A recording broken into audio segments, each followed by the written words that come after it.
আসসালামু আলাইকুম, নমস্কার দর্শক বন্ধুরা।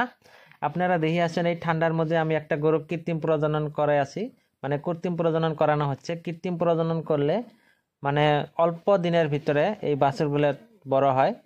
মাঝে মাঝে কৃমির ওষুধ খাওয়াইলে অল্প দিনের ভিতরে বড় হয়। আর এই বাছুরগুলোর মানে গাখীরটা বহুত বেশি হয়, গাখীর মানে দুধটা বহুত পাওয়া যায়।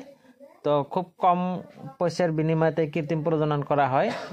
তো আপনারা নিজের নিজের গরুটাকে কৃত্রিম প্রজনন করে নেবেন। কৃত্রিম প্রজনন করে নিলে বহুত লাভালাভ আছে। একটা যদি আপনারা দামরা গরু বা মেল গরু দিয়ে যদি প্রজনন করানো হয়, এই গরুটার বিভিন্ন বেমার আজার থাকলে এই বেমারটা এই আপনার গাইটা হওয়ার বহুত চান্স থাকে।